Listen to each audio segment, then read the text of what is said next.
I'm Chris Hislop. I'm the Executive Director at the Montana World Affairs Council. And let me start by thanking you all for braving the Arctic blast out there and coming to the program tonight. I'm afraid it's probably held a few people back at home, but that's okay. All of our programs are on Facebook and on YouTube. So, if you didn't get enough tonight, you can go back and watch it again on YouTube. So, but sincerely, thanks a lot for coming. I also want to thank our program partners tonight. They're from the University of Montana's Military and Veterans Services, the Western Montana Military Officers Association, and UM's Central and Southwest Asia Studies Center. They're helping us put this program on with the very generous support of the Dennis and Phyllis Washington Foundation, Clearwater Credit Union, Allegiance, and Stockman Bank. Our friends and sponsors here that help us put this and so many more programs on across the state. 12 months ago, right now, the conflict started in Ukraine as Russia rolled across the Ukrainian border. Since that time, as you know, well over 100,000 people have died. Now, at the time, 12 months ago, a lot of people expected a very short conflict. That was kind of the talking point, that this was going to be a few days and that would be that and the conflict would be over. But we can see now that that did not happen. Then 11 months ago, after it became clear that the conflict would not be a short one, a new analysis emerged. Some people said that this was or is the most important geopolitical situation in our lifetimes. Now, you might consider that hubris, you might consider that an exaggeration, you might consider that spot on. But that's really the purpose of tonight, to help us understand what's happening and to help us get past the headlines, to get past the talking points into something a little more substantive on what could possibly be the most important situation in our lifetimes.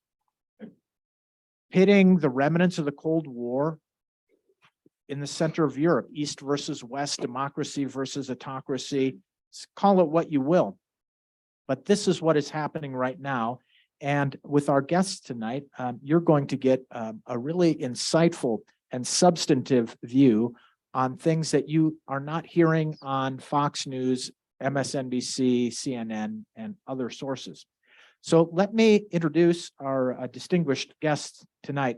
On my immediate left is Bob Seidneschwarz. Many of you know Bob. He graduated from the University of Montana in 1975 with a bachelor's in political science and a secondary teaching certificate. He's a founding partner at SG Long Investment Advisors, and he currently is working there. He also, he was the president of the Montana World Affairs Council's governing board for many years, and now he's one of our president emeriti. You can hear Bob on Council on the Radio, where he's done over 250 interviews with leading global experts on topics from global water security, climate change, global energy security, and so on. Together with Dr. Mehrdad Kia from the University of Montana, he facilitates a brown bag discussion series on international affairs on behalf of our council. He's a frequent contributor on global and domestic issues to local news media and interviews. To Bob's left is Gary Stubblefield. He is a fifth-generation native of Montana. Gary graduated from high school in Helena. He attended University of Idaho and was commissioned in the United States Navy in 1969. Commander Stubblefield's distinguished 20-plus-year Navy career included service in the SEALs and experience in both anti-terrorism activities and underwater operations. He conducted combat operations in Vietnam, Central America, and the Northern Persian Gulf. His military decorations include the Bronze Star with a Combat V, 4 Meritorious Service Medals, and the Navy Commendation Medal, as well as numerous service medals. After the Navy, Mr. Stubblefield has become one of the world's leading experts in deterring maritime piracy with specialties in international crisis response management and threat analysis. He's co-authored 2 books. He's also been featured on numerous national mainstream television and radio broadcasts as an expert in anti- and counterterrorism and maritime piracy. His experience spans 4 decades of in-the-field efforts against terrorism, criminal activities, counterinsurgency, and all facets of security management. So we've got a very, very substantive panel in front of us tonight. I'm going to hand over to Gary and then to Bob for their remarks, but the bulk of tonight will be your questions. You will have questions, you will want to engage. And so after we say 15, 20 minutes or so of your remarks, we'll move on to audience questions. Gary, over to you.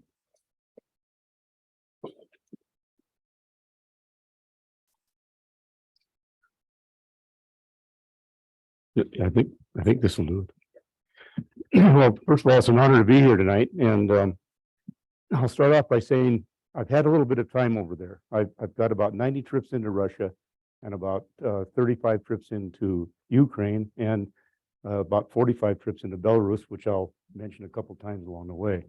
I'm going to stay up here because I had a lot of facts and figures in here. I'm used to just rifles and knives and pistols, and so we're talking about some bigger weapon systems, and I have to have a little bit of a crib sheet here to help me on that. One of the things that came obvious to me when I was looking at some of the things to try to get the facts and figures up to this week is that there's a lot of misinformation out there. Some of it's because it lags behind the time in catching up with what's actually going on. Some of it's because it's, I think, purposefully put out incorrectly.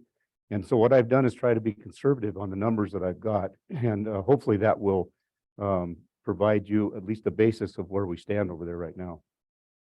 First of all, and this is another one of those figures, the United States has committed about $113 billion to the effort in Ukraine so far. This is in 1 year of time. And interestingly enough, also, I think it was last Monday that President Biden added another 460 million to that figure. So it's climbing. But we're not the only ones that are doing something. There's 30 EU nations, and they've put in the second highest amount. Great Britain was the third, and Canada was the fourth, and then there's some other outliers that have been in there. What weapons have we sent to Ukraine? We've done an awful lot of different types of things, and it's all been done in 1 year. I'm going to go down the list and let you know what we've got there right now and a little bit about what's coming. We have 38 HIMARS and GMLS rockets. Now, these are rocket launchers, and there's 2 types. The HIMARS has got about a 50-mile range, and the GSMRS has got about a 40-mile range, and it's even more accurate than the HIMARS is. We've sent 38 of those over there, and the interesting thing is that each rocket that they fire is about $115,000, so it's not cheap to use these launches. They've been very helpful for them on taking down some of the enemy fortifications, though. We've sent Javelin anti-missiles. We've got 8,500 Javelin anti-tank missiles over there, and they've used an awful lot of them. Maybe you remember when the 40-mile train of vehicles and stuff came out of Belarus, and they were coming down the highway towards Kyiv. They got stalled out there. This was a target-rich environment for the people with these Javelin missiles because they were able to hit those with small groups, come in there and hit them. In some cases, they would get the front vehicle and the back vehicle, and then the others were unable to move off the area where they were, and they got nailed too. One of the things that I think was very important that came from these anti-tank missiles is they estimate that the Russians have lost about 1,000 tanks, but only about 500 of those were due to hits. About 500 of them were people that abandoned the tanks and left them sitting there, and the Ukrainians took them over. Shoulder-fired Stinger missiles. Stinger missiles have been in the inventory for a long, long time. They've been upgraded and so forth, but we sent over about 1,400 of those. They've got an air defense system called NASAMS, and that one we've sent 8 batteries. There's 4 more supposed to be coming. And thing to remember is that the Ukrainians are rushing through these things. They're under battle all the time. So as we're sending these things, they're being used up. And that's why they're constantly asking us for more. The Germans said that they're sending 14 Leopard tanks over there. We have said that we're sending 31 Abrams tanks over. Now, Biden says that number is going to go up to 70. So I think you can see more of that kind of expansion coming in the next few months. Combat aircraft. We've had a lot of debate on whether we're going to have combat aircraft over there. It doesn't look like we're going to. They've said they were going to send F-16s. They've debated it. I think the biggest fear is that if they got combat aircraft there, they might tend to have a tendency to go over the border and into Russia, and we don't want that to happen. When we're sending these weapon systems over, one of the things that we have to be very careful of is shortfalls. Do we have any shortfalls in our inventory from this? The answer is yes, we do. Every time they make a decision to send something over there, the government has to also make a decision what the impact is going to be on our inventory. And in some cases, we're down to about 70% on some things. They're trying to work up a assembly line on some of these things that we've been expending. But as you know, from just going downtown to a restaurant down here, we're short of people doing work. So we're running into shortages of people being able to get on these assembly lines and put these things back in play. The other thing is, you know, we've had shortages of equipment too. So we've got things like computer chips and metal components and individual things that go into these systems, and they're just not out there the way they should be. So it's going to take us a while in America to run these things back up and get them back into play. So that leads to the question, what do we got for Russia?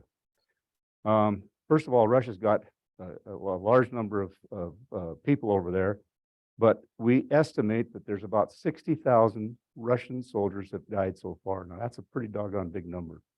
And you compare that to Ukrainians, I think it's someplace near 40, 45,000, but we can't get a handle on that directly either. It's kind of fluctuating on a daily basis. But the Russians have got other assistance coming in, and I think this is important to know. They've got their regular troops, and they've also mobilized a lot of people from their country since this thing started. They've also got a private contractor group called Wagner Group. It's a pretty competent group, and I would equate that to what we had during the War on Terror, to the Blackwater people that were contractors. They're very competent. They were good fighters, and these guys are proving themselves to be good fighters over in Ukraine too. They also pulled in some Chechen units, and while they used to fight with the Chechens are very, very good fighters, and they've employed them to come in and do some of the, I think, some of the more nasty battles over there in Ukraine. They've also pulled some people in from the Donetsk and Luhansk regions, which are over in the east. So those are the ones that the Russians claim were Russian, and that's probably true, but there's some of those who become fighters. Now, because I've been over there a lot, I can tell you a little bit about the makeup of this. The country's divided basically into three parts. The eastern part's mostly Russian, the central part's mostly a mix, and the western part is mostly Ukrainian. And when you're there, you can hear these differences in the communications in their own language versus the Russian language. So when the Russians say that they have their people in the eastern part, that's because the eastern part speaks mostly Russian, and that's closest to the border. So there's been a lot of intermixing with that over the past couple of decades. The western part is more associated with Europe, and so you'll see more of the European closeness with them over there. What else did they get? The Russians have been working with Iran to get drone technology and to get drones. Those drones have been very effective, and they've been taking out some of the targets in the Ukrainian side. And right now, the Ukrainians are trying to find the best way they can to take those drones out of the sky because they're causing a lot of problems. Another thing that the Russians have done, they've gone into negotiations with the North Koreans, and they're talking about perhaps sending as much as 100,000 troops from North Korea over there. Now, I personally don't think that's going to happen, but they're under negotiations, so it's not out of the realm of possibility. And then most recently, and this was just in the last few days, I noticed that that Putin's been talking to Lukashenko over in Belarus. Now, Belarus was a staging area for this project. They put a lot of their tanks and so forth up there on that border of Belarus, which is just north of Kyiv. And they used that to launch that 40-mile train down through the road to come down into there. Belarus has been very reticent to bring any of their troops or their equipment down into there. They don't want to get involved in that because they've got a good relationship going with the Europeans. They've got a very, I guess, domineering situation with the Russians over them, but they're really not interested in trying to get down there with their equipment and troops because that could hurt their damage their situation with the Russian the European counterparts. So I think that Lukashenko is going to hold off as long as he can, but at some point Putin may just say, "Look, I need your troops and I need your machines and I need you to come down there." At that point, he's got no choice but to go because they pretty much rule Belarus at this point.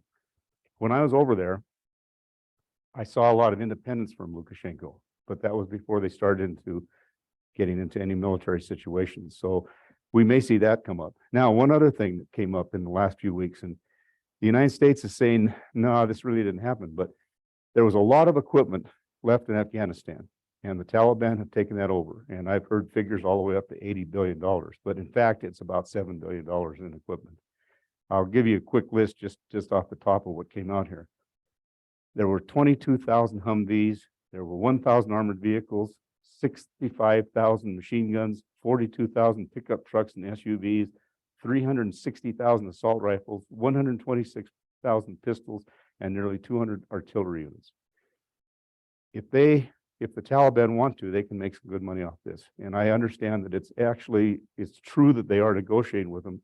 Whether anything comes from this, I don't know. One of the things that we're learning is that Russia's got a little bit of a problem right now with their ammunition, and they're not able to get their assembly lines back up and get that online. This may be another source for them to get some more weapons and ammunition going over there. I'm going to stick just a little bit in here about power plants. One of the things that I was overworking in Russia and Belarus and Ukraine on was to protect against theft and sabotage of all of their radiological materials. Now, it's not nuclear materials. Nuclear is more on the weapon side. Radiological is more on the medical treatments, research and sterilization of things like Band-Aids and so forth.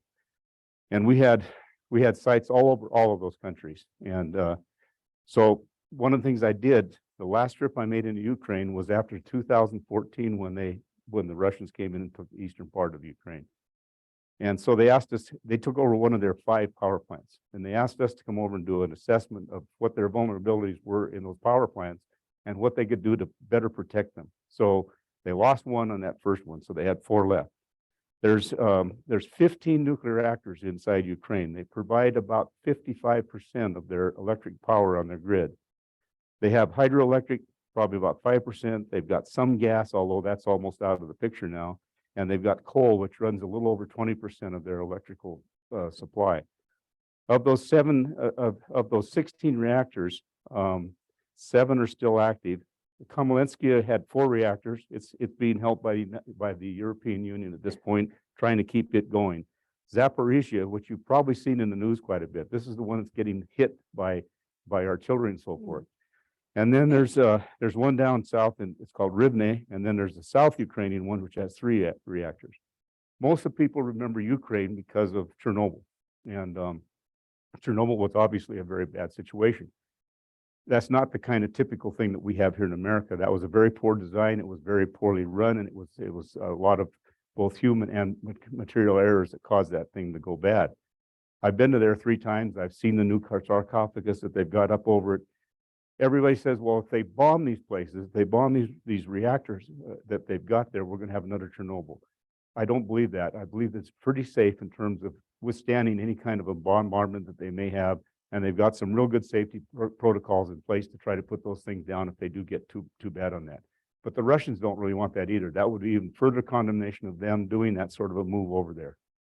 Okay, what have the Ukrainians got? First thing they've got, and I think it's very important, they've got a patriotic love for their country.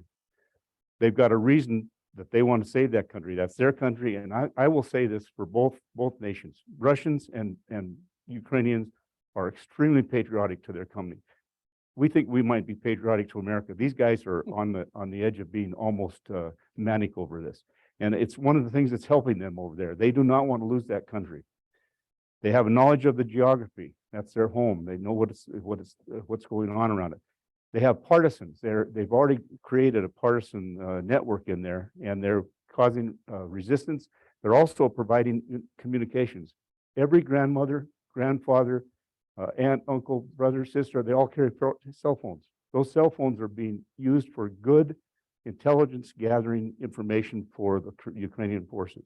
So if the grandmother sees a tank, 2 or 3 tanks come by, she can call up right away to somebody local, and she can say, right here is where there's 3 tanks coming by. And they're getting good targeted information out of that. So that's an advantage that they've got.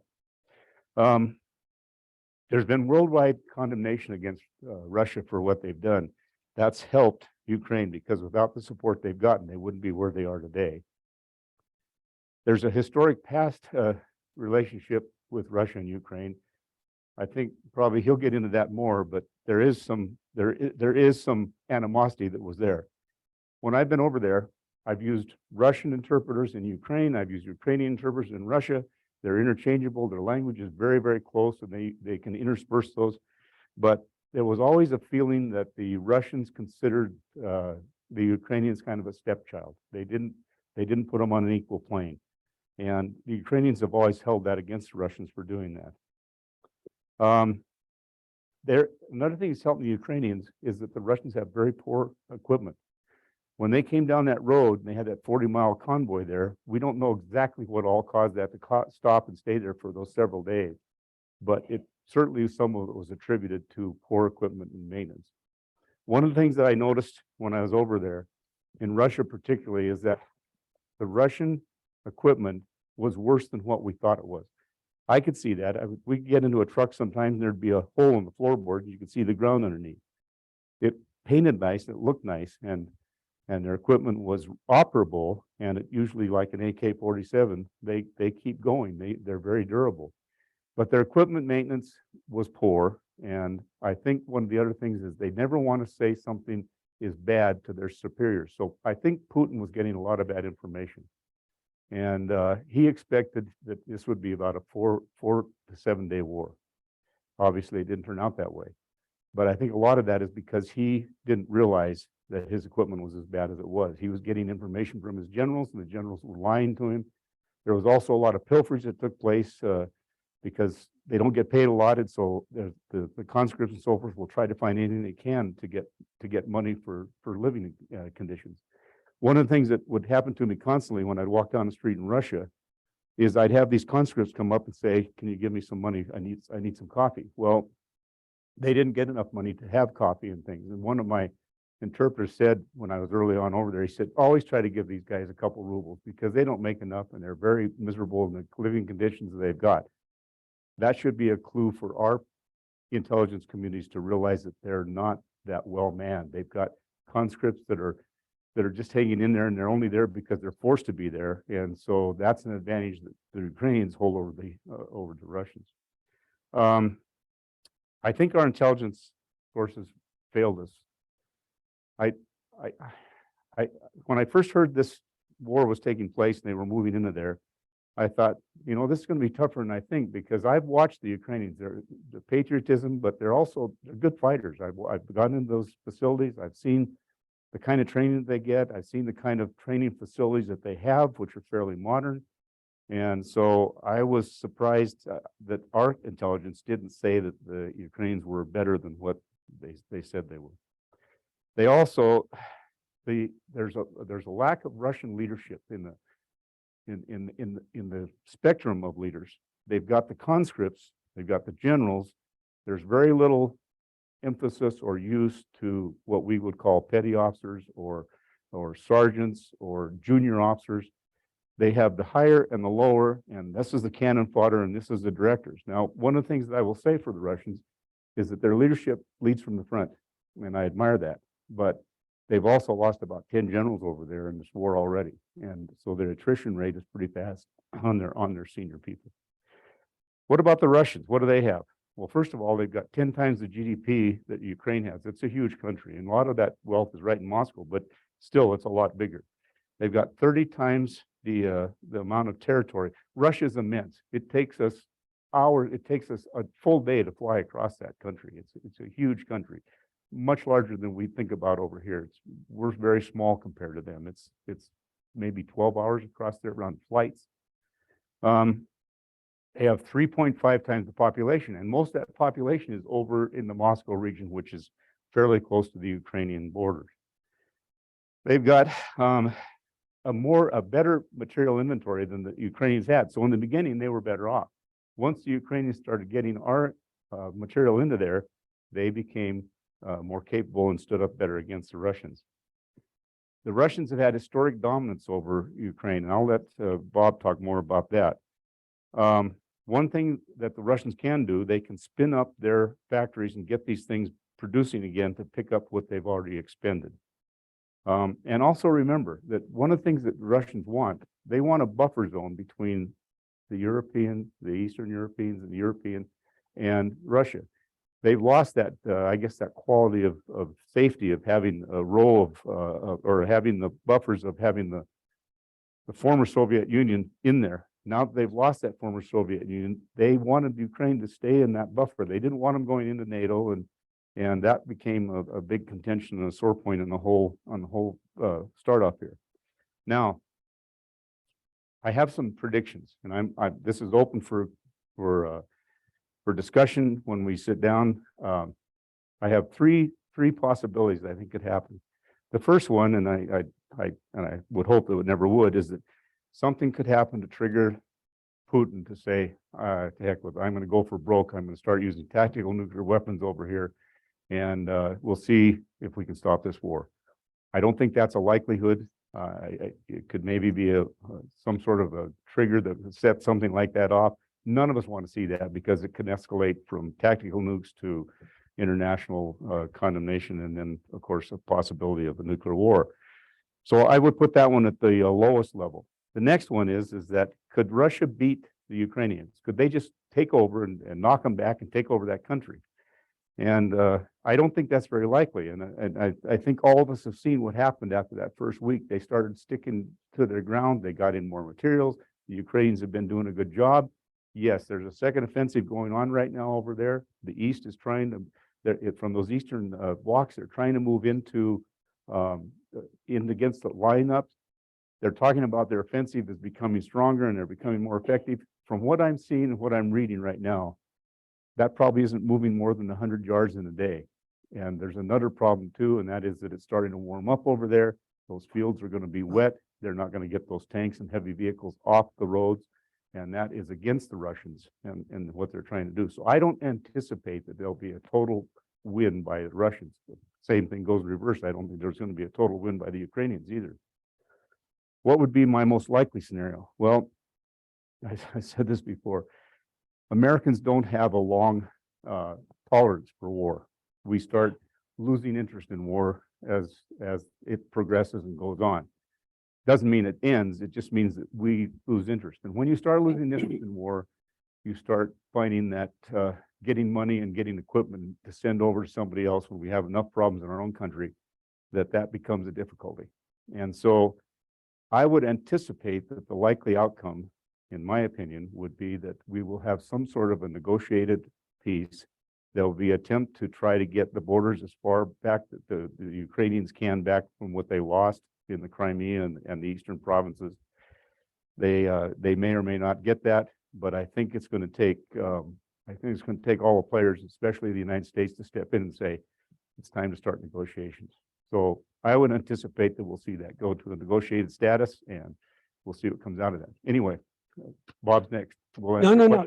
You're doing fine. I'll just, I got a million questions for you. So, and truly, thank you, Gary.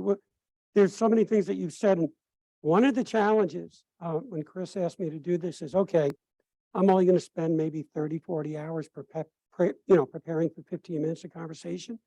And how do you keep all that information and make it succinct and to the point of what we're here for? So I want to start out by telling you a little story. As a young lad growing up on Long Island, we had a gang that ran around the neighborhood. Now, this is more like the Little Rascals, not the Crips and the Bloods, okay? I want to be very clear about that.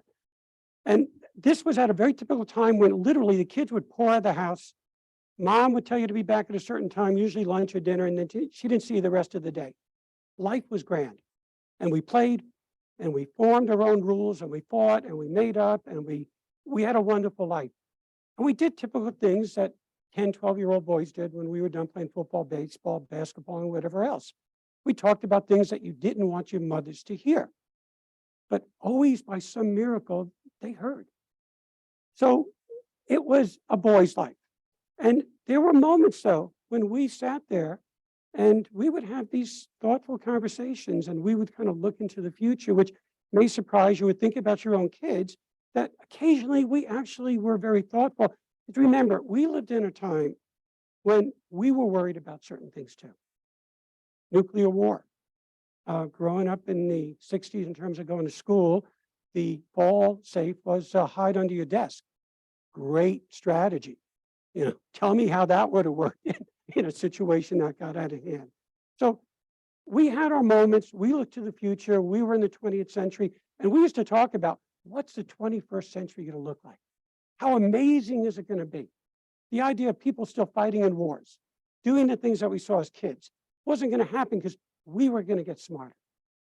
We were going to come to understand things and find solutions to these problems. Well, fast forward, and we're still at it. So I think what I want to share with you is we, though, had a unique opportunity living in this country to dream, to think about the possibilities, what we could be when we grew up, where we could travel, where the opportunities were, and maybe having a life different from the families we grew up in. And I think about that today. And as I'm having this conversation with you, I'm going to be mentioning a lot about a lot of different regions, different places. But also think about that, how it relates to here right in the United States. Some of our problems, some of our commonalities. So proportionality is an important part of a discussion like this, because it's very easy to point to somebody else and look what they're doing.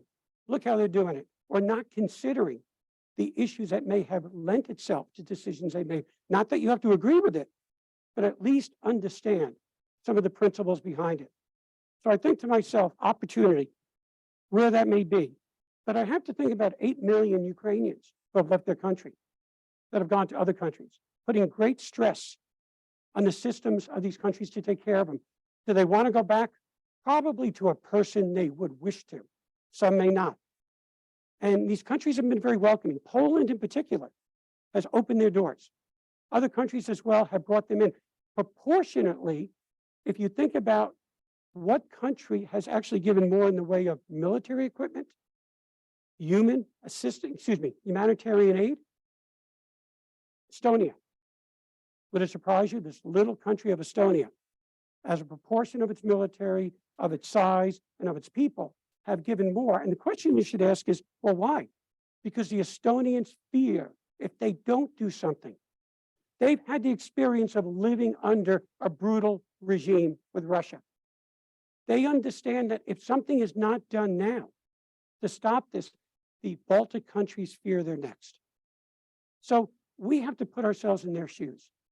I think about, as I'm telling this story about growing up, what about the children in Myanmar? Do you know that one of the world's greatest refugee crises right now is in Myanmar? It's not something that typically we would know unless you go and have a conversation with somebody like Chris who's been there and served there. Or you go deeper, that you open your mind and your heart to what other places are going through. How about countries like Afghanistan, growing up, the children? Or you think about Syria, or Lebanon, or Palestine, or Gaza, or many other places where, as a child, can they dream about what that future may look like? This is what the Ukrainian people are also looking at right now. What is that future going to be for them? Why are they fighting so hard? Why are they willing to give up so much? Because I understand historically. Got it right. Can you read that? Is that okay? As I'm talking, just go down through that. I mean, Kyiv starts in 988. I'm not going to go back from that time and bring it up. We'd be here for 2 weeks, and there's much better people that would be able to explain that than myself. But to understand what's happening a little bit right now, I want you to look at 1932. How many of you know that Ukraine and also parts of Russia suffered through a horrific period of starvation? I'm impressed, but I'm not, because I know a lot of people in this audience. I would expect that. I'm sorry to take away your thunder. Now, was this purposeful? Hell yeah. This was a purposeful collectivization by Stalin, and you're familiar with the term kulaks. Kulaks were private landowners. Now, I'm not talking about big estates. These were people that had small plots, very productive, but it was theirs. This is not going to be permissible under Stalin. So they estimate a couple 100,000 kulaks died during this purge, and as a result of specific and purposeful policies, not unlike what the Irish went through. If you look at the potato famine is the catalyst, but nobody will argue by the fact that there was ample food. Ireland was still producing plenty of wheat and cattle and other food, but for export. Same thing was happening to different degrees in Ukraine. There was still production of food that was taking place, but it was not going to the people.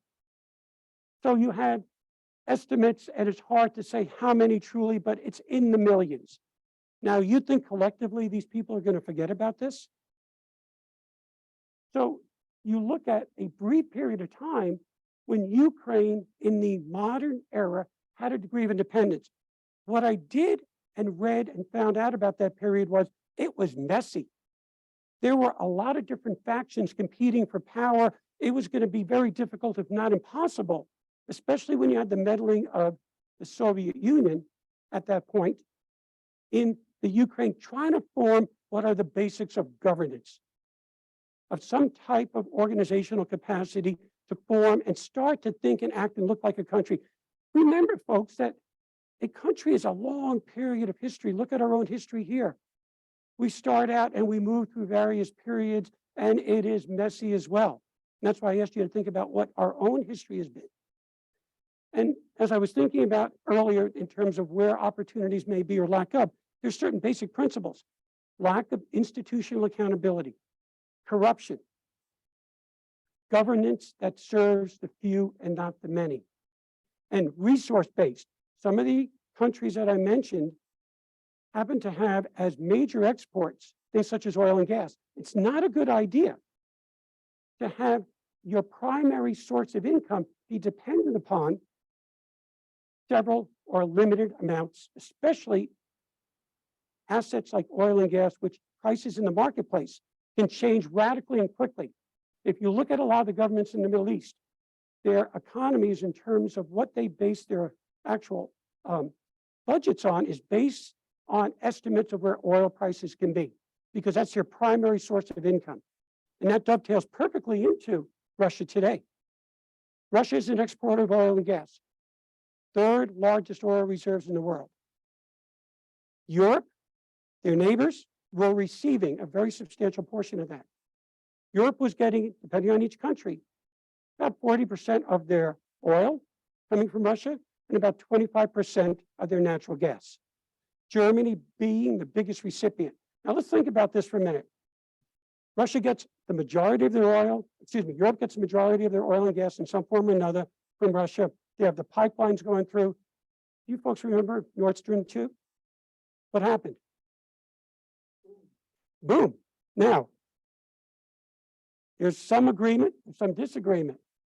Who would have the technology? And who would have the divers?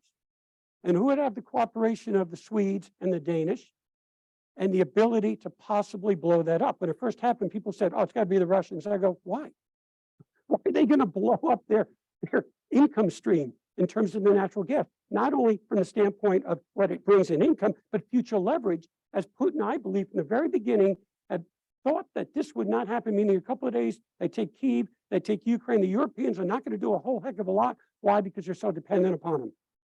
Germany, largest industrial country in Europe. Now, I don't know this for sure. It's a little bit of speculation on my point, but 2008, when the crisis hit, the countries that suffered the most were the Southern European countries. The Germans came out of it better.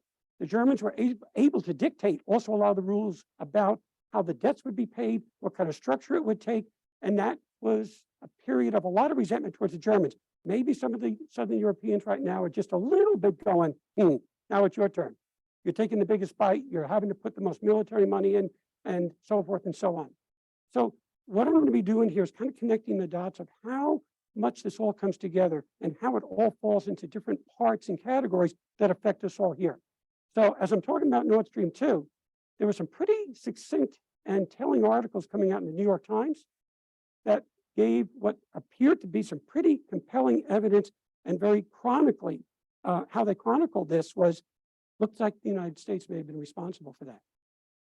Now, if we were, why? What would be the purpose in blowing this up? To send a message to Russia? Is it a point of escalation possibly? Because interestingly, guess who's nosing around the North Sea at the Danish windmills that are a significant source of electric generation? And that's a place where the Russians have large naval ports. They have a lot of ships. And what appears to be the evidence is that they're looking at and taking pictures and gathering information, possibly is there retaliation. This is why you have to be very careful in a situation like this. It can rapidly escalate to go to places that you don't want it to go to.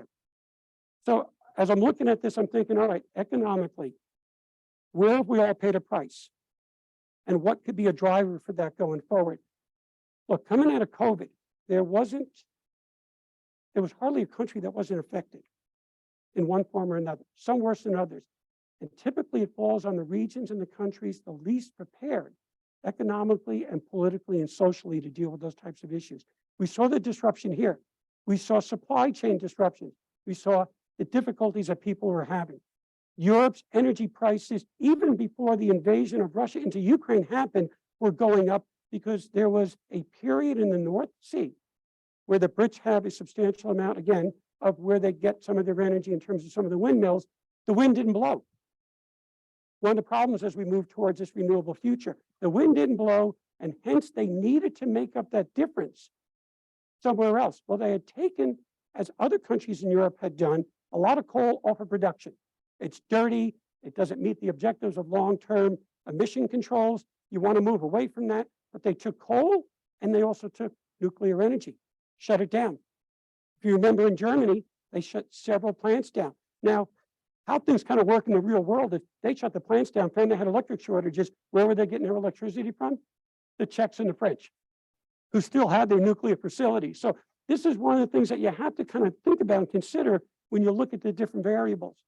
So we have if you've gone through this, I just wanted to give you, I'm sorry to deviate just a little bit, but just give you a sense of the relationship that Ukraine has had with the Soviet Union. So really, is it any surprise when they get to the period in time when they're gaining a period of independence, which takes place in 1991? Boris Yeltsin says, okay, you're your own country. Good luck. Corruption, rampant. Inefficiencies, rampant. Differences with the Russian-speaking populations, the Ukrainian populations, and the different minorities that make up Ukraine, no question. This was a brand new country trying to find their footing.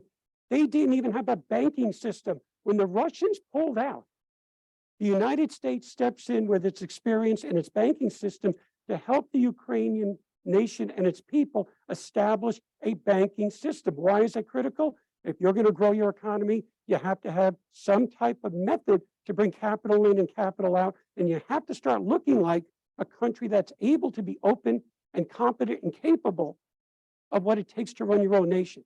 So you can only imagine the problems. It was rampant. And part of what you hear today is we're sending another $580 million to Ukraine. What about the corruption? There's no denying the corruption is real. This is one of the challenges of Zelensky. Will he be successful? Only time will tell. But it's critical to understand that you just don't plop yourself down as a nation in the 20th and 21st century and expect that all the pieces are there. We've been working on it for centuries here, trying to move towards where we are today, and it's still problematic for us. The issues of ethnicities, the issues of different regions, of cooperation or lack of. Just close your eyes and think about the last several years, how difficult it's been. And now we're starting into a new cycle. So are we really any different? The difference is we have legal systems that have been around for a long time, borrowed from the kings of England. And God bless them, because without that, you cannot operate economically. If you don't have a legal system to protect property and rights, how do businesses start? How do you protect businessmen from confiscation, from corruption? So while not perfect, our system allows for that, which gives us and encourages us for investment purposes. That's something that is still and will be an issue in Ukraine, probably for many years to come. So they move forward. They have the Orange Revolution, which I didn't know what the Orange Revolution, where did it come from? Apparently the scarf that was worn by, and I want to get his name right here.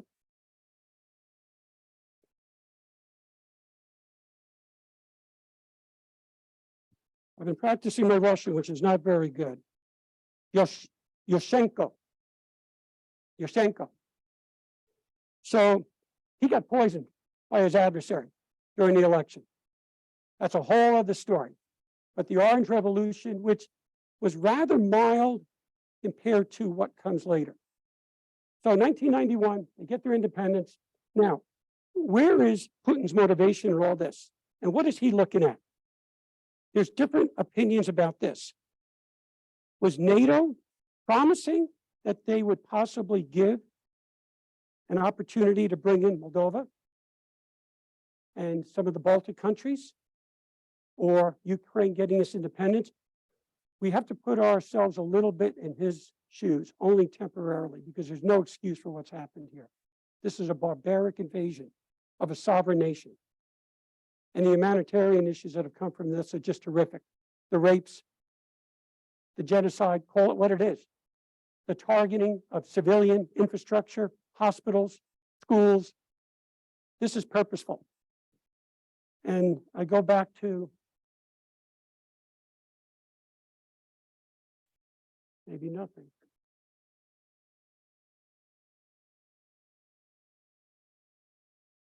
Well, I'm not getting there. I was going to show you some pictures of Grozny in Chechnya.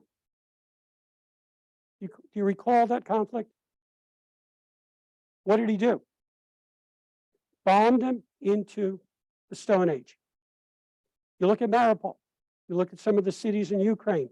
This is a tactic that's as old as the Russian military in terms of massive amounts of artillery, massive amounts of manpower. You've got that. So let me just move. Well, there you go. I never claimed technological literacy. Thank you, Dale. Gary made this point before in terms of the different languages in the country and the regions. The West, primarily Ukraine, the Donbass region, heavily Russian speaking. A little info on that in 2014, when Putin uses separatists and only 30,000 non-dressed Russian military people, just because they didn't have the insignias, they weren't Russian military. Everybody in the world knew they were Russian military. And they go in and they were expecting very quickly that the people would acquiesce as Russian speakers and welcome the Russians with open arms. There was a degree of that, but not nearly to be what he expected. Then the Ukrainians send in troops. There's been a war going on since 2014. Somebody had pointed out to me that if you asked a Ukrainian about the one-year anniversary, they would look at you and go, what the hell are you talking about? We've been fighting this since 2014, and we've actually been fighting this for much longer. So the war starts in 2014. And then, for reasons that only he probably knows, he thinks in 2022, they're going to go into Kyiv. It's going to be a couple of days. They're going to be welcomed by the other Russian speakers, and this was going to be over. And we know that that's not the case. Dale, did you have?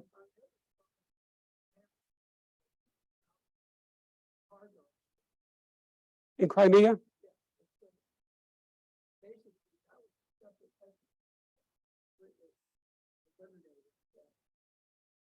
Most of them were asked to probably leave. They were driven out of their country. They did not come from the regions that we're looking at there. They're from the Central Asian regions, but they had existed there for hundreds of years. And the Turks had taken over the Crimea prior to the Russians. Russians had been there about 150 years after the Turks, hence the belief that the Russians own this.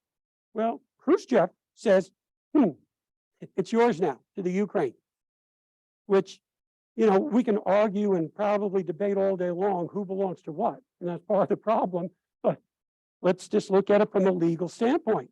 If I give you something, Mr. Connell, and we've got a legal document, and this has been recorded in the courts, is it yours or mine? You gave it to me, you signed off, right? Exactly. Well, that's what happened with Khrushchev and Crimea. Now, 2014, when he goes into, actually, first he goes into Crimea. There's not much resistance. In fact, I remember reading a story about a naval officer that said, well, you know, why didn't you do something? He goes, about 70% of the guys on my boat are Russian speaking. So it's not, it gets complicated. It's not easy when you really think about how intertwined this is, both historically and culturally. So he takes Crimea and he figures, well, you know, Donbass is not going to be much different. And there's not been a significant amount of people lost compared to what we've seen just in the last year. But nevertheless, it sets the stage. Now, it's been said his reasoning is reconstituting the empire. Russians, as Gary has pointed out, an incredibly proud people, as many of the people are in that region. The Russians to reconstitute empire of what they believe is rightfully theirs, regardless of the effect it may be on others. Strategically, Ukraine is a country that, for the most part, is an open plain. Geographically, it's a fairly easy country to get across, correct? It also has some of the most richest agricultural land in the world, the Black Earth. We're talking feet of this amazing soil. There's a little place just west of us that has this type of black earth, and there's only a few places literally in the world. Anybody know? Not very far. Palouse. And it's because of the unique geology and what pushed down and what was left that's created this. Some of the richest wheat producing in the United States is in the Palouse in eastern Washington. So Ukraine is strategic, enters into the Black Sea. One of the interesting components that several years ago happened is potentially very large natural gas and oil reserves off of Crimea, which who's going to control it? The Ukraine, which becomes a competitor then possibly of Russia. So there's a lot of different moving parts here in terms of what and why his motivations may have been. One, strategic. Two, for national security purposes. Three, the reconstitution. From what I've read and heard, the breaking up of the Soviet Union has and continues to be something that has been tragic from his perspective, from his early days to the present. So how do you get into the head of somebody that feels like this? Another component is the Russian people right now, you probably have to take half of what you hear and throw it out because he controls the media, he controls the press, and Russian people, for a number of different reasons, are probably intimidated to probably speak out and say what they wish. But the Russians are, if you look at any of the polls, are statistically behind this. That's another part of what really struck me as I was going through some of this is when you go to war with somebody, one of the first things you do is you dehumanize that population. And that's purposeful. And you have history teaches you this over and over again. If I see you as less than human, it makes it easier for me to commit the atrocities, to go in, to justify the reasons. In the case of Putin, he needed to clear the Nazis out. Now, I just am struggling that is still really an issue, but apparently, if we think about Russia, World War II suffered horrifically due to what took place in terms of Germany's invasion. So it's not out of the realm. The other component of this is you have a people that live in another country and you find a rationalization. Hitler did it with different parts of Europe in terms of saying these are Germans living in these areas, whether it was Western Poland or Czechoslovakia, and we need to expand. And he had a term for it that escapes me right now. If somebody knows, please share. But you find the propaganda has to coincide with the military component of your operations, because your people have to believe that they're doing this for Mother Russia and for the reasons to protect themselves. And right now, that is still pretty strong. As more bodies continue to come back, I wonder if the same issue will arise that we saw in Afghanistan. Russian mothers became one of the major disruptors to the Soviet Union regime at that time in Afghanistan, when they just said enough. That component does exist. I don't know how strong it is right now. Maybe in the months or years to come, it's possible.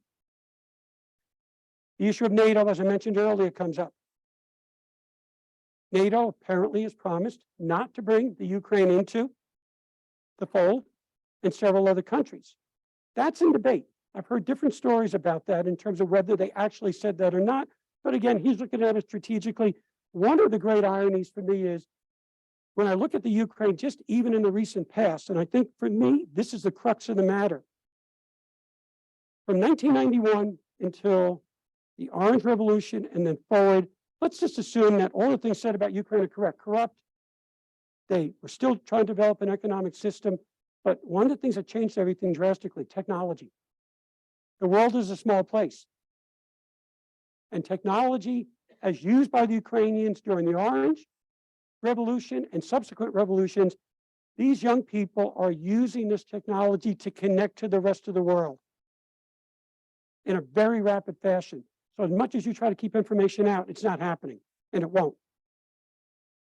Very advanced in terms of their education and adapting, and by all estimates, becoming a very prosperous country.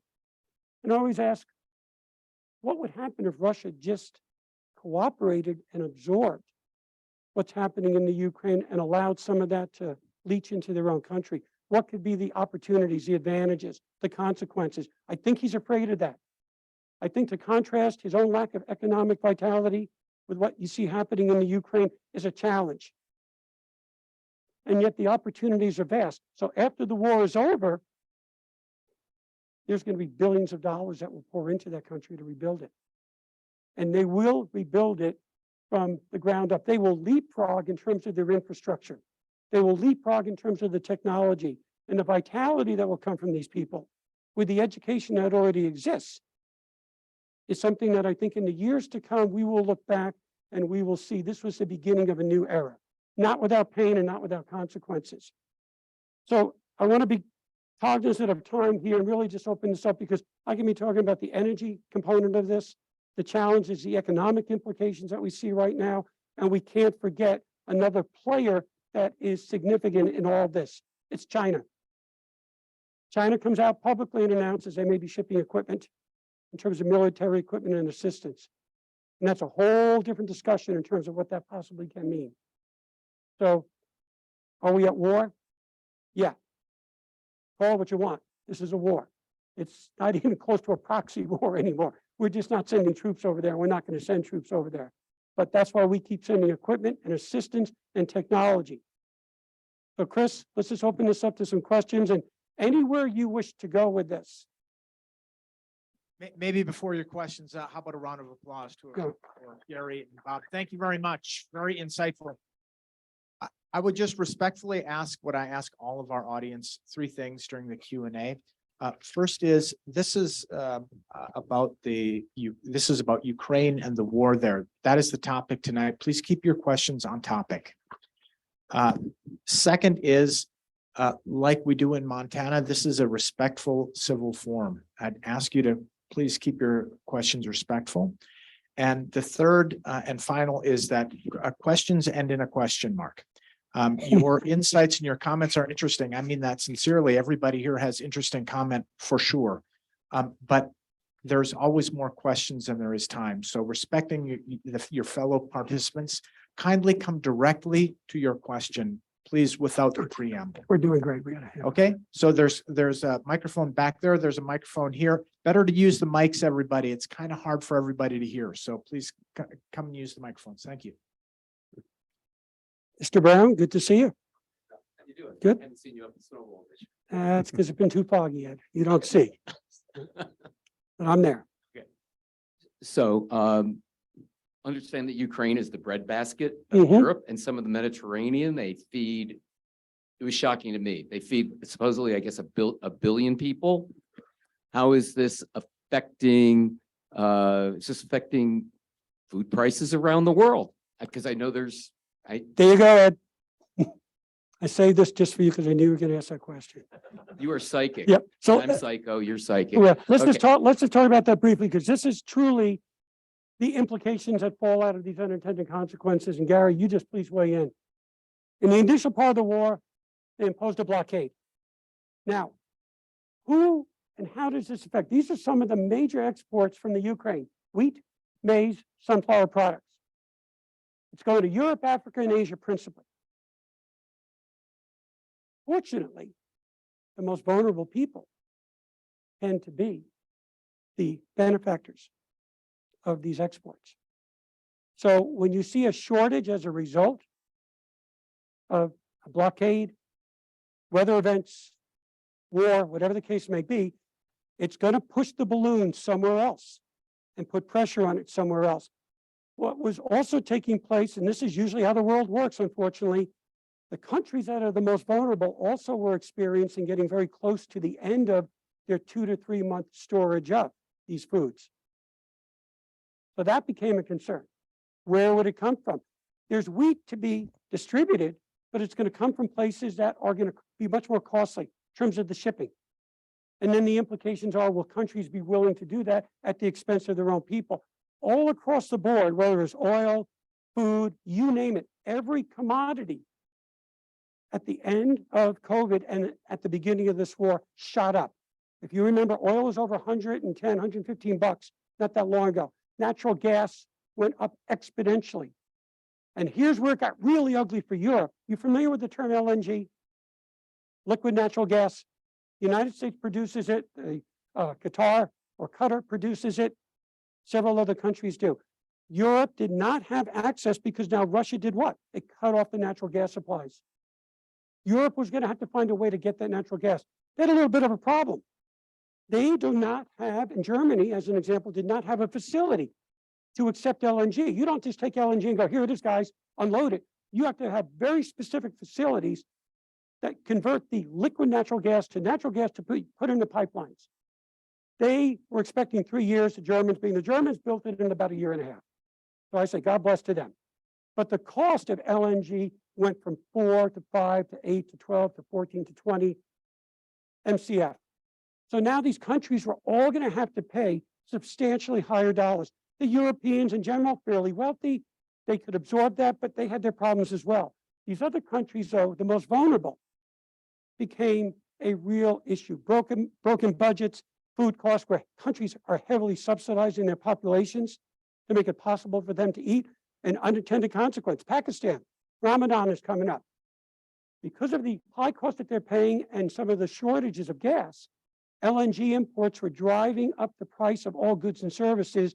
Well, Ramadan is a period of time people don't eat, they don't drink, but when they go out at night, they're going to shop, they're going to eat, they're going to drink, not alcohol. This is a Muslim country. The shopping places were expecting the heaviest percent of their income to be during the period of Ramadan. Well, when they were looking at having to pay so much more for LNG, the prices shot up, which had a direct effect on the population and their spending. So you see the spillover effect over and over all across the world, from food to oil to gas, other types of commodities. And even though we have sanctions on Russia right now, we're still allowing certain very critical minerals to come into our country because we need it for our own purposes. So there's always a little bit of subterfuge that takes place. Questions? Dale? Recently, I saw on the reports that the French Navy, as well as the U.S., had stopped several boats that were taking weapons into the fight in the Middle East. And the talk was that we could take those weapons that were from Iran and send them to the Ukraine. What do you think about that? Well, first of all, I think it's a good idea. No, I saw the same reports, and one of the ships that they took had an immense number of rifles and so forth in that hold. If they get ours from the Taliban, why not we get theirs from the Middle East? I mean, this is anything we can do to cut the cost down of what we're sending over there and not deplete our situation here in the United States with our military. I think it's a good move. There's a lot more involved in this this shipping thing too. One of the things that we're watching is how are the Ukrainians going to get the seaports and so forth back up and operating? The Russians have pretty much blockaded them, but I heard a recent report that there's some underwater technology being given to the Ukrainians that will allow them to work against the Russian vessels that are in there. They've used drones, as you know already. You saw in the news report where they took out the flagship there in the Black Sea back several months ago. They've got the capability coming to them that is going to give them the ability to work against the shipping that the Russians have in there. The other side of the coin is that there's been some negotiations going on that are allowing the ships to leave. I'm getting off track here. They're allowing the ships to leave the ports and deliver wheat and goods to other places. There's been some difficulties in that because the Russians don't always let them through, but it looks like that's relaxing a bit. This whole shipping thing it's a major issue. Remember, Russians don't have many places to run their ships out of. They got Vladivostok over in the east, and that's a miserable place to be, I can tell you. I mean, I've gone in there in June and had snowstorms. So it's not a nice place to work out of. It's cold water, rough seas. Then they've got up in Murmansk, up in the North Sea, they've got access there. They've got some through the Baltic. They've got some access through there. They have to get through a maze of countries to get out of there, though. And then you've got down here, down by Odessa and so forth. And so the Russians really wanted that port and the capabilities that they can get by getting another group of ports that they can come out of down there. So all this leads into issues that are not just on the ground now that we're fighting, but issues in the sea that are going to become more prominent over the next several months. So I don't think I even answered the question where you were, but yeah, the answer is we want those weapons from the French from what they're capturing. Yeah. I just wanted to make a comment on your question too, Ed, that one of the unintended consequences is Europe has had to reopen, as I said, it's coal, it's nuclear facilities, natural gas. They've actually now codified natural gas as a renewable source, which they hadn't before. That has changed and is putting additional pressure on this transition to renewables. So it's one issue has a cascading effect upon another, and where ultimately it may land or how long they continue on this certain path yet to be determined. But without question, this is one of the unintended consequences. And prices are much higher. Now they have come down. Natural gas has come down, and that's helped, but that could also shoot. And I just caution you, that's a very volatile situation. That could change that whole equation again. What does it mean for you? Higher gas prices, higher prices at the pump. It wasn't that long ago you were paying $5 here in Missoula.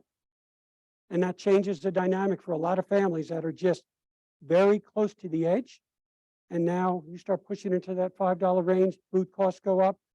That has a whole cascading effect again in terms of the implications. While we're talking about shortages, I read a couple articles about the amount of armaments that we're shipping over there is causing us to reduce our stockpiles here at home. And I'm wondering about our ability to rearm our own military because of all the armaments we're shipping over there and what we've left in Afghanistan. I'd like you to comment on that.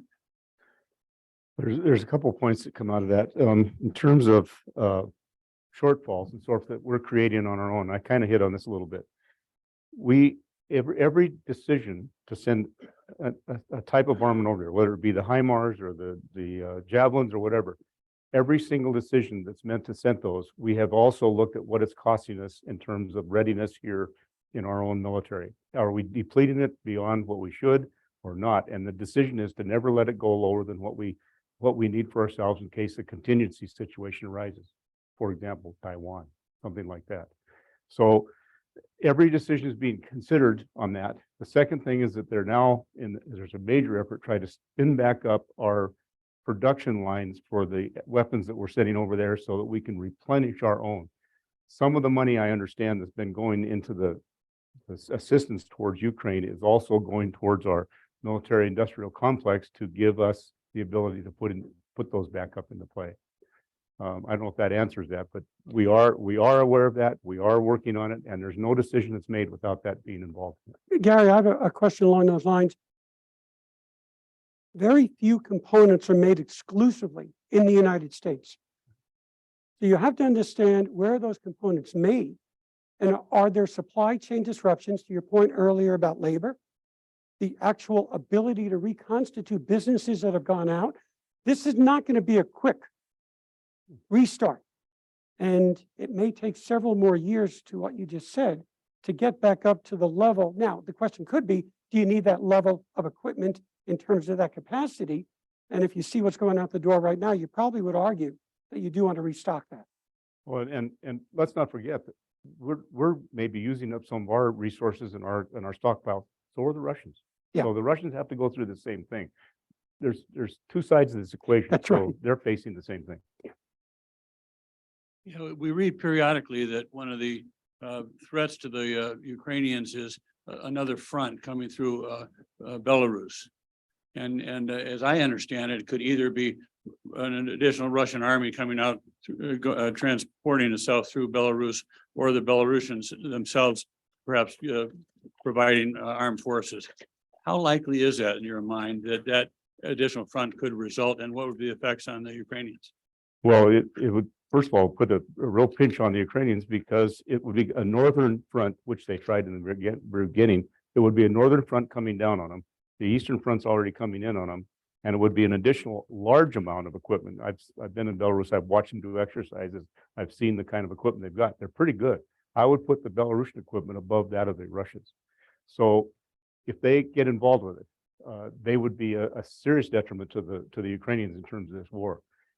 Can they get involved? I don't.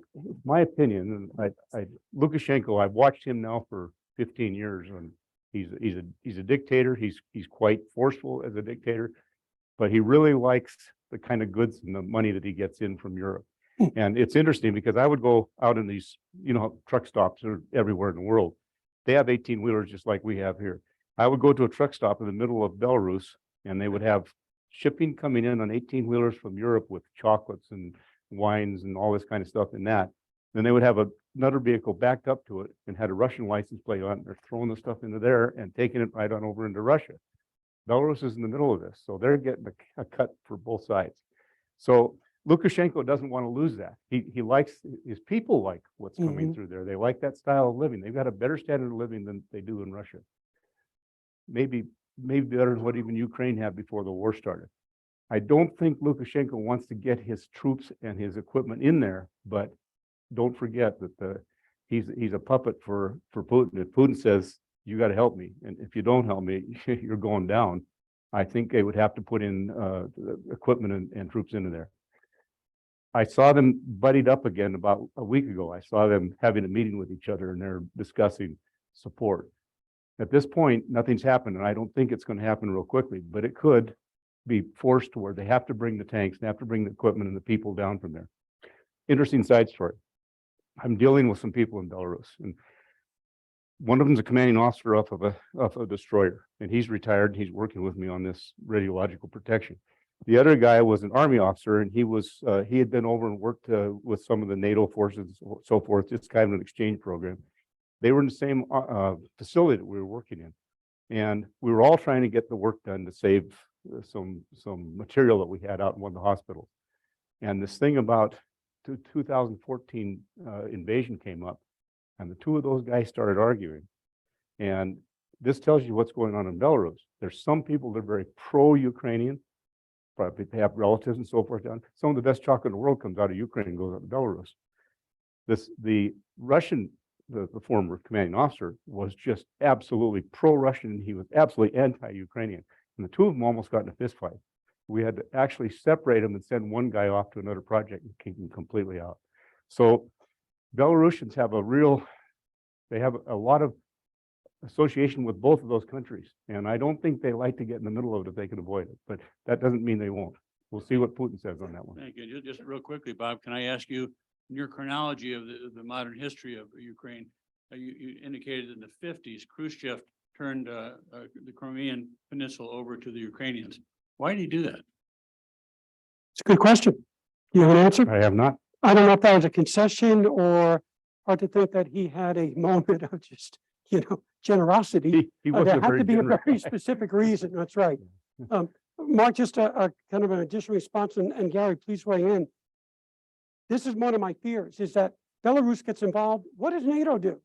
What's the United States do? I mean, you're talking about then another escalation. And what's happening right now, folks, is this weird, crazy, the most barbaric war in the 21st century in terms of what you actually see in terms of the fighting that's taking place. But like, why people have asked, will not Ukraine, if we gave them the weapons, what would be the advantage to reach deeper into Russia? One, probably be a waste of a lot of good munitions. There's not a lot of strategic benefit to doing that except to further escalate. So while the Russians are just kind of letting the dogs out, the Ukrainians have been very restrained relative to what some are asking for. And that's a question that would be worthy of asking Gary. Why so? Because it's a specific military strategy. So we see all this kind of cat and mouse game going on. And if I do X, you do Y, and then we keep escalating this up, that's one of my concerns right now is one response. And this is also classic diplomatic speak as well. There's a rhythm to diplomacy of where you start, but where you go next. You don't just go from A to Z. You ratchet up and move up the ladder until you're in a full-blown war involving the whole bloody continent again, which is what you don't want to see happen. Well, and don't forget that we have had some incursions, I guess you'd call it, into Russia from the Ukrainian forces. Now, it's not well advertised, Right. but they've done some damage to Oh, the yeah. Russians over the border. That's an escalation. And if we were to provide weapons that would make that escalation even better, that could become more detrimental to us in the long run too. And geography plays a role. Belarus is an area that is heavily forested and very swampy. Mhm. So we were trying to take heavy equipment Yeah, you're through not gonna do dense forest and swamp. Go back and read the stories of Russian invasion in Finland during World War II. And look to see how well that worked. So it's geography does play a very critical role in terms of your efficacy of ability to do things. Oh, we had a, Question for both of you. Bob, you had a slide up there showing Russian-speaking people both in the east and the west of Ukraine. principally east. 1991, 32 years ago, Ukraine was separated from Russia. What do the Russian-speaking people in Ukraine who have been living there for 23 years, or 32 years, think about their support of their national support for Russia versus Ukraine? And for Gary, having to do with the three possible solutions, your third one about negotiation, what in the world could possibly be offered to Putin that he would even accept other than taking over Ukraine? We want to- Okay, 2 for 1. I'll take your first question.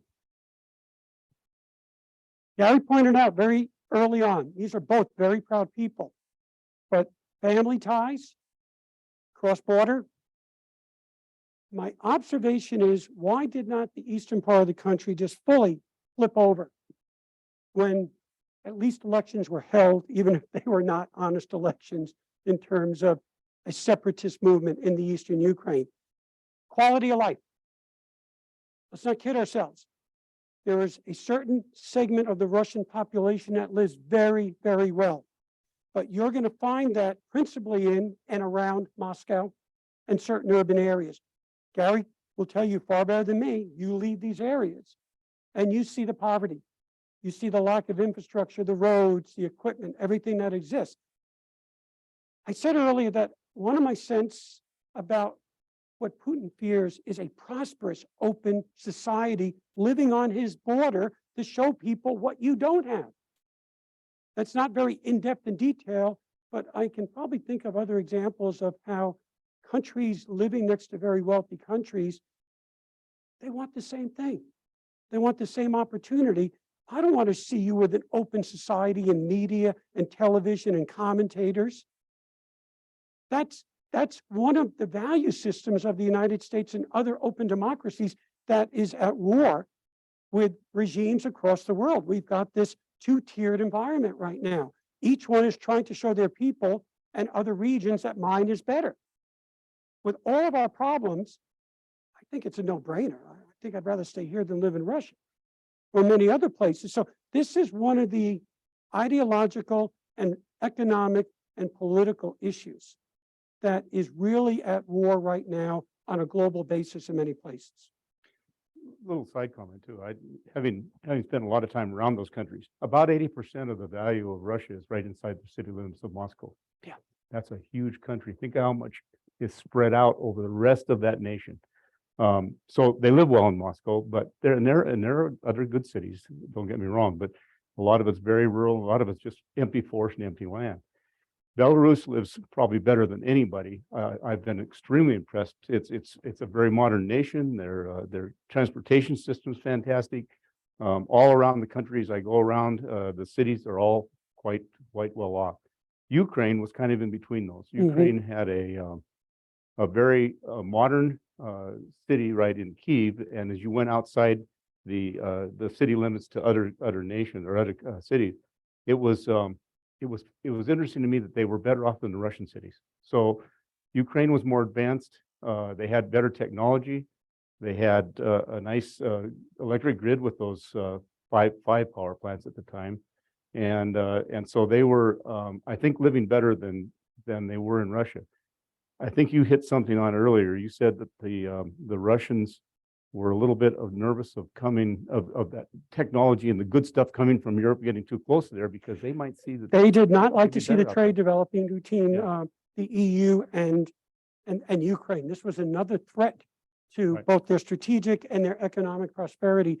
And we can't forget about Estonia, Lithuania, and Latvia right on the border, and also displaying a higher quality of life, more governmental, responsiveness to their people. Estonia is a country that everything is digital, Yeah. except for apparently getting divorced or married. You still have to show up in person. You can't get divorced by just going, I'm done. TikTok hasn't quite got that far yet. So, but these are things that are obvious and visible for the Russian people. And Yeah. If Belarus invades, is that open season for Ukraine to attack the interior of Belarus? The answer would be yes, it is. And Yeah, as a US, are we gonna try to stop that? I don't know. That's a good question. The answer is I don't know. I think we had a very strong relationship with Belarus. We didn't have a big embassy. It was only like 10 people in the embassy there, but we had a good relationship with them because we had a lot of economic trade and so forth going back and forth. They were heavy into computers there. We don't want them going up there. I don't think we don't want Ukraine to expand what they're already doing. They've got enough trouble just keeping the people over there in the east. I don't think we would be behind that. If they started making moves to go up there, I think it would be against our best wishes. one more question, and thank you. Are we renting this? Food is coming in, and Has Russia's invasion of Ukraine been successful at preventing Ukraine from joining NATO? Yeah, yes, there's a couple things that come. They have not joined NATO. The original thing that Putin said to them, remember, he speaks with a forked tongue. He said, if you guys will just assure me that you're not going to join NATO, then I'm not going to bother you and I'm not going to come into your country. Well, we started making inroads to see if we could maybe get them into NATO. And that's where we got into the problem. So I've always I've told Bob before, there's two wrongs in this and it isn't making it right. We weren't right in America for kind of pushing this NATO thing on them, but Putin wasn't right for invading when it hadn't actually happened yet. So I don't know where it's going to go from here. They will probably not. Remember, we did come in terms of NATO. We've expanded. We've now got Sweden and Finland in it now. So he really didn't win a lot on that one. Yeah. He ended up getting two more countries and on his border on one of them, and they're in NATO now. So he's actually gone 2 steps backward. But I don't anticipate that we're going to be putting them in NATO right at any time in the near future. We'll see how this war ends up. I'll make a quick comment too. Why take one of your main bargaining chips off the table? Yeah.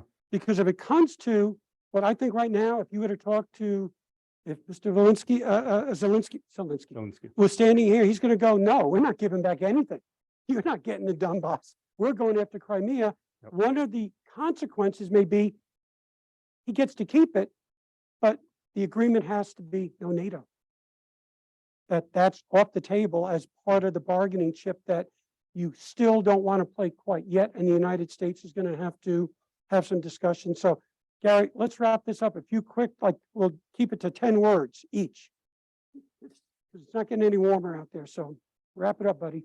Well, I just think that this thing's going to come to a negotiated settlement. I think that the United States is going to be the main player in that settlement. And I don't know when it's going to happen, but at some point in time, it'll probably be the American people that say, we're tired of this. We don't want any more equipment there. We want to stop this thing. And that's when it'll start to be negotiation. My closing comment is, I tragically, it's going to get worse before it gets better. Putin is going to make every attempt to push this as far as he can to get the best negotiating position possible. And that means for the people of Ukraine and Russia, but principally Ukraine, they will continue to suffer at the hands of the barbaric actions that we see taking place right now. For those of you who came out tonight, thank you so much. Really appreciate it. And Chris, thank you for putting this together. Yeah, please, applause. Thank you very much, Gary and Bob. Thank you all for coming. Thanks for your questions, for your engagement. I'm just going to say quickly, for those of you who are not familiar with the Montana World Affairs Council, we have some info and a sign-up sheet out here. This is what we do in communities and in schools across Montana. We bring the world to Montana and Montana to the world. And so if that's the kind of thing you like, let me know about that. You know, get onto our mailing list, tell your friends about the events that we do. And everybody, safe ride home tonight. Thanks a lot for coming. Bye-bye.